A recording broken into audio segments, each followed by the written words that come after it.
So guys, PC jewellers के last video में हमने डिस्कस किया था कि किस तरह से मार्केट में छोटे स्टॉक्स जो होते हैं, स्पेशली पेनी स्टॉक्स, 2 रुपए, 5, 10, 15, 20 रुपए वाले स्टॉक्स में किस तरह से आपको काम करना चाहिए और किस तरह से आपको इन स्टॉक से दूर रहना चाहिए। स्पेशली वो कंपनीज जहां पर प्रमोटर पूरी तरह से डाइल्यूट कर चुके हो या फिर धीरे धीरे करके इनसाइडर ट्रेडिंग डाटा पर डाइल्यूट कर रहे हो और सारी पब्लिक वहां पर घुस रही हो, तो किस तरह आपको उन कंपनी से दूर रहना चाहिए।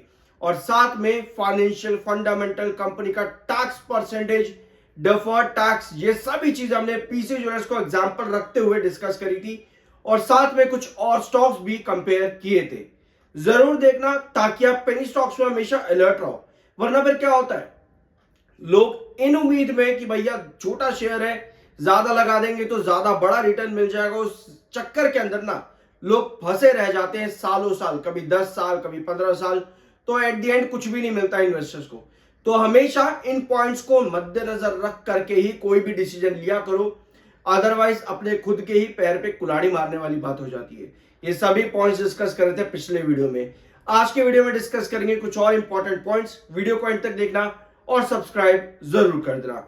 शुरुआत करते हैं आपकी खबरों से, जो कि अक्टूबर के महीने में देखने को मिली है, स्पेशली कंपनी के Q2 से रिलेटेड। जैसे कि कंपनी का डेट रिडक्शन प्लान, जिस पर कंपनी अभी भी काम कर रही है, कंपनी के पोजीशन और साथ में शोरूम एंड इन्वेंट्रीज को रिकवर करना फ्रॉम डीरैट, और Q2 में कंपनी का ऑप्टिमिज्म, जहां पर कंपनी के रेवेन्यू पर due to festive demand strong growth देखने को मिली है, डेट रिडक्शन और इन्वेंट्री रीगेन। साथ में फंड रेजिंग से रिलेटेड भी 18 अक्टूबर को कंपनी ने इंपॉर्टेंट अनाउंसमेंट करी थी, उसको भी यहां पर पूरी तरह से समझेंगे, जिसके लिए बोर्ड ने जुलाई 2025 में 500 करोड़ के इक्विटी का फ्रॉम प्रमोटर अप्रूवल भी दिया था। तो इस खबर को इस वीडियो में अच्छी तरह से यहां पर कवर करेंगे। और साथ में एक पेनी स्टॉक है, तो रिटर्न ऑलरेडी स्टॉक कितने दे चुका है पिछले 5 साल में। पिछले 5 साल में स्टॉक 800% से ज्यादा के रिटर्न दे चुका है। और कोई भी स्टॉक अगर पेनी स्टॉक है और ऑलरेडी इतना स्ट्रॉन्ग रिटर्न दे चुके और आप उम्मीद करते हो कि भैया मैंने अब एंट्री करी है, मुझे और रिटर्न चाहिए, तो भैया इतना आसान नहीं होता। यहां पर देखो, ये 5 साल नहीं, ये सिर्फ और सिर्फ पिछले लगभग 1.5 साल का चार्ट है। आपको नजर आता है कि स्टॉक कितने पर था 1.5 साल में। मात्र 4 रुपए का शेयर आपको 20 रुपए तक के रिटर्न देता है सिर्फ 1.5 साल में। और पिछले 2 सालों में लगभग 10 गुना की रिटर्न और 5 साल में 800% की रिटर्न। जब आपको इतने रिटर्न मिल चुके होते ना, हमारी एक्सपेक्टेशन बढ़ जाती कि भैया अब हम भी इन्वेस्ट कर रहे हैं, हमें भी रिटर्न ला करके दे। नहीं मिलता। हमें क्या मिलता है भैया, एक बड़ा डाउनफॉल। और अगर आप चार्ट पर देखोगे, आपको एक लंबा कंसोलिडेशन देखने को मिल रहा है स्टॉक के अंदर, जहां पर आपका क्रूशल बेस बनता है कितने पे, 10 रुपए 90 पैसे पे। ये आपका क्रूशल बेस बनता है। 11 रुपए 90 पैसे का बेस ऑलरेडी स्टॉक तोड़ चुका है।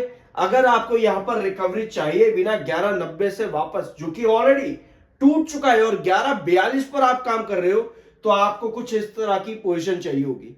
थोड़ा जूम इन करते हैं, सब्सक्राइब कर दिया करो, अच्छा लगता है, ठीक है। यहां पर आते हैं, अगर आपको स्टिल ब्रेकआउट के लिए आप उम्मीद कर रहे हो, तो अगर आपके पास इस तरह की कैंडल फॉर्म होती है, तभी आप ब्रेकआउट के लिए जाओ, क्योंकि यहां पर 11.90 ऑलरेडी आपका ब्रेकडाउन हो चुका है।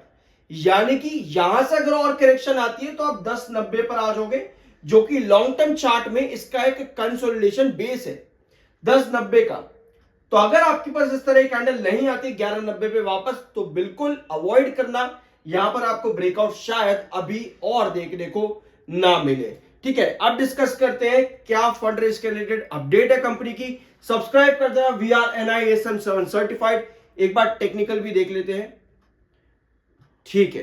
तो टेक्निकल पॉइंट ऑफ व्यू पे आप अभी बुलिश हो। MFI 18.2 का है, जो कि बुलिश है, एंड 35.9 का आपका RSI। Technicals neutral plus bullish है। अब डिस्कस करते हैं आपकी फंड रेज की पूरी अपडेट को। 18 अक्टूबर को जो कंपनी ने अपडेट दी है वो ये है कि अलॉटमेंट करा है कंपनी ने conversion of shares, conversion of warrants into shares, ठीक है। यह 18 अक्टूबर की अपडेट है। वारंट जो है कंपनी ने शेयर्स में कन्वर्जन की अपडेट यहां पर जारी करी, जिसका आधा कन्वर्जन हो चुका है, ठीक है। अब ये प्राइस कितना है, इश्यू प्राइस ऑफ वारंट है 56 रुपए 20 पैसे। इश्यू प्राइस है वारंट का 56 रुपीज 20 पैसे, और वारंट के नाम क्या क्या, नॉन प्रमोटर पब्लिक, आप देख सकते हो यहां पर प्रकाश मेहता दिख जाएंगे, true quest solutions, Parveen Kumar Jain, Shashi Sharma, Tushar Krishna, and आपको ऐसे नाम देखने को मिल जाएंगे। और ये इश्यू प्राइस है वारंट का 56 रुपए 20 पैसे का। अब आप कहोगे भैया 56 रुपए 20 पैसे का इश्यू वारंट मिल रहा है, शेयर 56 रुपए जाएगा क्या? इश्यू ऑफ वारंट आपको बायर या फिर कंपनी के अंदर एक्वायरर नहीं बनाता। इश्यू ऑफ वारंट एक राइट होता है कि आप इसके लिए इश्यूड हो चुके हो इस राइट के लिए, ठीक है। मतलब कि अगर आपके पास ये प्राइस आता है तब आपका ये कन्वर्जन हो जाएगा। अभी ये आपको बस एक राइट दिया गया है वारंट के जरिए कि आपका ये जो राइट है वारंट है ये आपका कन्वर्ट हो जाएगा जब भी इन फ्यूचर 56 रुपए 20 पैसे का प्राइस आएगा। अब भैया 56 आएगा या नहीं आएगा इसकी कोई गारंटी नहीं होती है वारंट इशू के अंदर, क्योंकि कई बार क्या होता है ना, लोगों के कमेंट आने शुरू हो जाते हैं, भैया 56 रुपए पे कोई कंपनी वारंट दे रही है, भैया 100 रुपए पे वारंट दे रही है, शेयर का रेट 2 रुपए पे, अभी तो मजा आ जाएगा। ऐसा नहीं होता, इतनी आसानी से मार्केट के अंदर कुछ नहीं मिलता है, कोई मजा नहीं आता। अब ये प्राइस चाहे 10 साल में जाए या फिर 18 महीने का टाइम पीरियड होता है किसी भी वारंट का, वो 18 महीने में जाए या 10 साल के अंदर जाए, जब जाएगा तभी आपका ये कन्वर्जन होगा, अदरवाइज ये फेल है। या फिर जब भी इसका प्राइस इसके पास आएगा आपका वारंट कन्वर्जन हो जाएगा। दैट्स इट, इतनी ही कहानी होती है। आई गेस ये चीज क्लियर यहां पर हो चुकी होगी। नंबर्स पे आते हैं कंपनी के। कंपनी ने बताया कि हम अपने आप को डेट फ्री डिक्लेयर करेंगे। हमें एक चीज मालूम है कि कंपनी ने पिछले 3 से 4 क्वार्टर, यहां पर देखेंगे अगर हम ये वाला डाटा देखो कंपनी का, लगभग 2024 मार्च से लेकर के आज के नंबर तक यानी कि जून 2025 तक कंपनी के रिवेन्यू में बड़ा अच्छा जंप आया है। 48 करोड़ के रिवेन्यू से कंपनी 725 करोड़ के रिवेन्यू पर है। और अभी कंपनी का जो जंप आया है यहां पर Q2 में 63% का जंप है रिवेन्यू के अंदर, 63, तो 505 का आप 63% कर लो, यानी both quarter on quarter and year on year basis पर आपके रिवेन्यू में जंप आने की पॉसिबिलिटी है। यही कंपनी ने डाटा दिया है। अब आते हैं कंपनी के प्रॉफिटेबिलिटी पर। कंपनी ने जून 2025 में प्रॉफिट कितने दिए, 162 करोड़, जिसमें 83 करोड़ कंपनी का जो कंपनी का जो अदर इनकम आया है वो 83 करोड़ आया है, जिसकी वजह से कंपनी के प्रॉफिट में बड़ा जंप था।